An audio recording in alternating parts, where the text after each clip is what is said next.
Hi! I hope that this video finds you very well and feeling like you're crushing block 2 so far.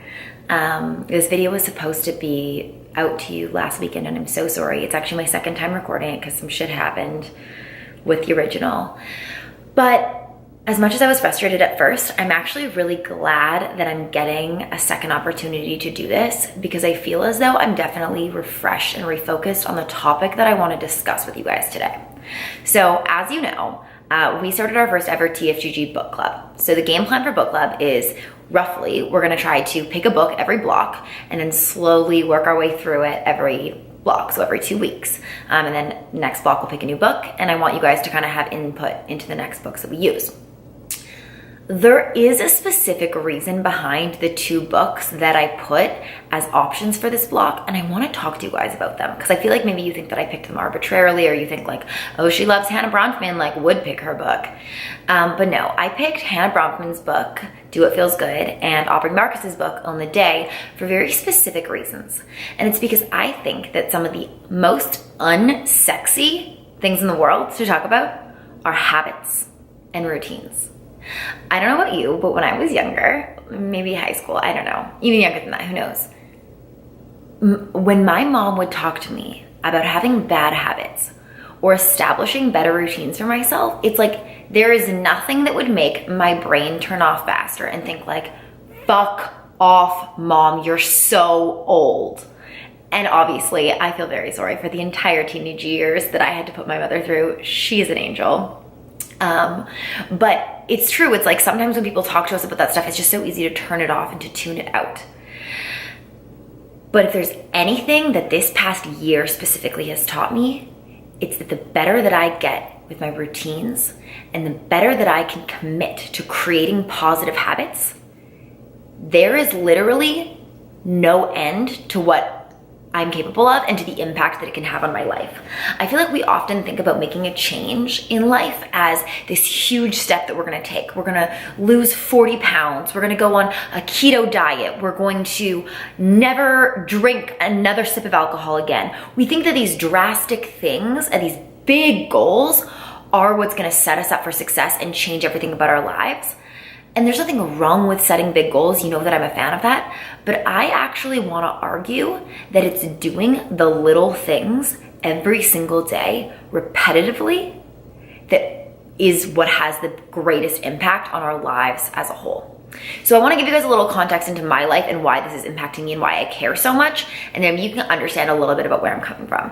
So you guys probably know, because I've talked about it before, that my parents got divorced when I was quite young. I was 7, not uncommon. And so I was the kid that was like going back and forth. And my parents didn't actually have the regular like divorce schedule where it was like 1 week on, 1 week off, whatever.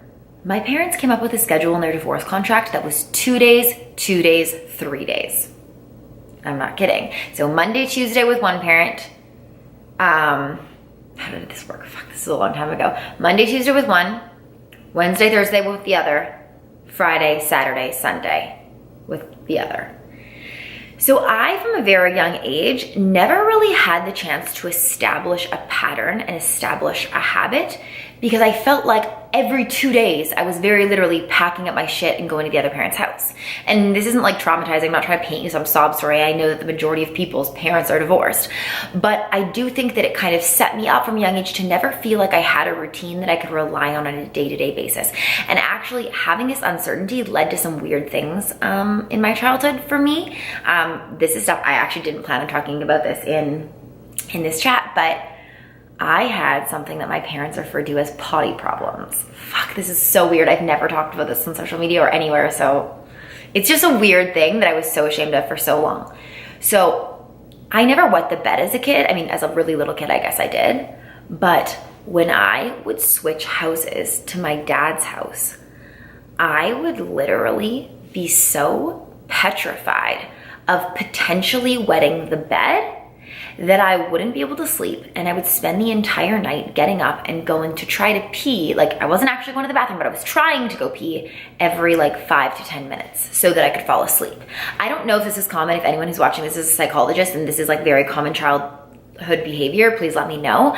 But I really feel as though like my life from a young age was super affected by the fact that I never had a set bedtime routine. I never had a set morning routine. And as I got older, I was someone who was like very nomadic. I don't know exactly why. I guess it had to do with traveling and backpacking. It had to do with like, I lived with my ex for a while. I would kind of go from like his house to my parents' house to moving in with him to like house sitting for someone for 6 months to getting an apartment, getting a different apartment, moving to a different city. Like I just literally up until moving into this home this past August, I never lived in a solid place. And that was something that was really huge in Quentin in my relationship because he wanted to be able to like, he's always said this and it means so much to me that he like wants to make me have a home. Like he wants to make me feel like I have a home. And it's so special. And honestly, you guys, I've never felt more at home in my entire life than I do in this house. But the crazy thing that I wanted about getting this house was weird shit that maybe other people don't think about. The idea of having my skincare or my makeup laid out on top of like a dresser where it stayed permanently instead of being packed up into a bag to be hauled back and forth between wherever I was staying at the time was like the most appealing thing I'd ever heard. And that was what I wanted so fucking badly about moving into a home. So I guess the reason that I'm trying to give you all this context is to say that I think that when we can take control of the little things in our day, it actually results in massive change. Because when we know that we're in control, we believe and have more confidence in our ability to control different situations in life that naturally arise. So I want to talk to you guys about habits.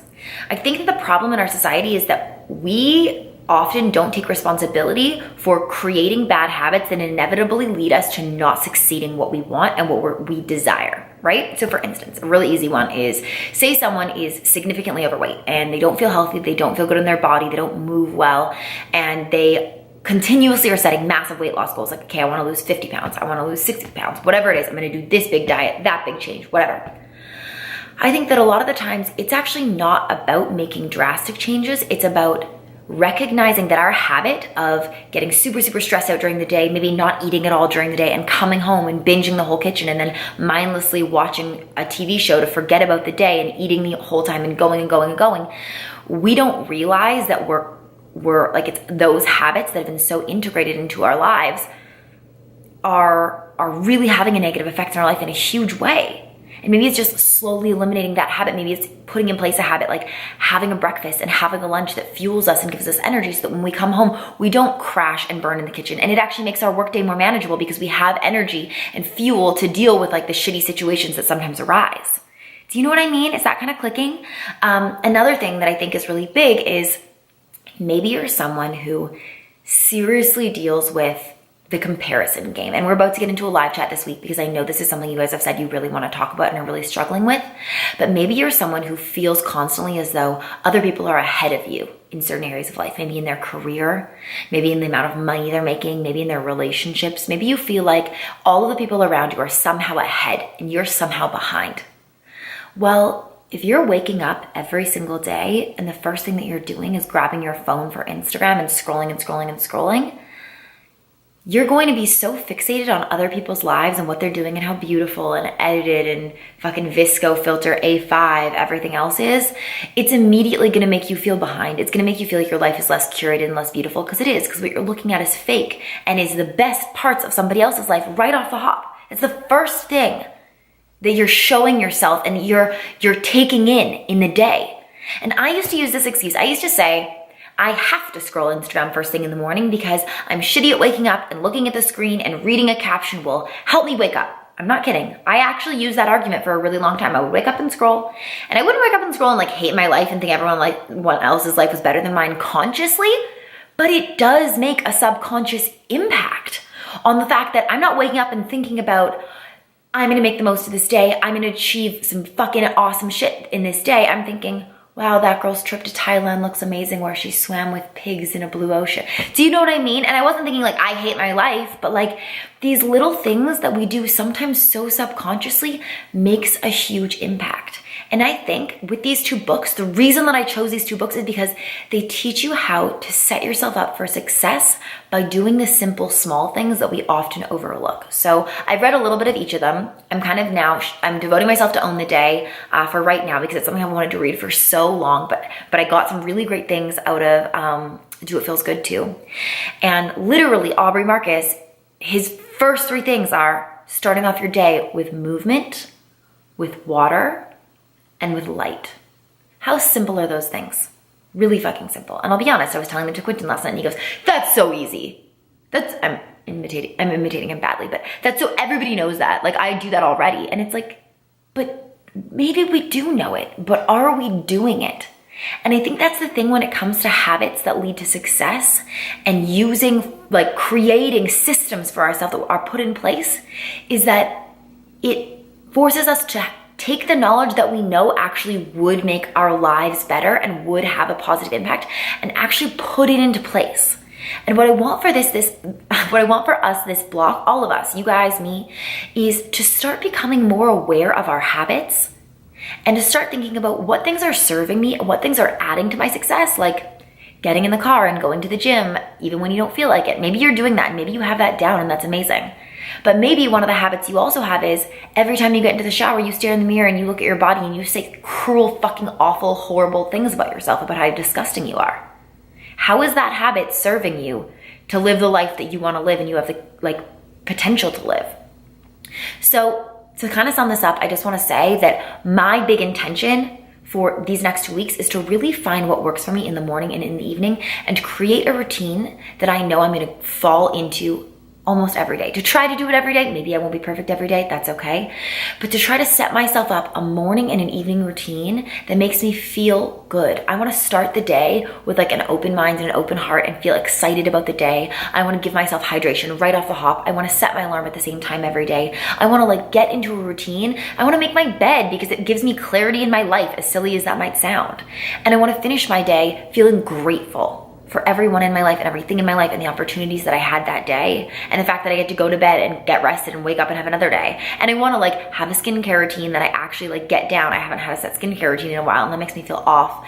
And so I just want to start paying attention to what habits are serving me and what habits really aren't. It can be as little as I'm eating a fuckload of dairy, but dairy gives me the worst digestion. And I know that, yet I don't do anything to change it. You know what I mean? So I hope that this connected somehow to each of you guys. And I'm really excited for the book club. I'm really excited to keep crushing block 2 with you. I have never felt more in it than I have right now.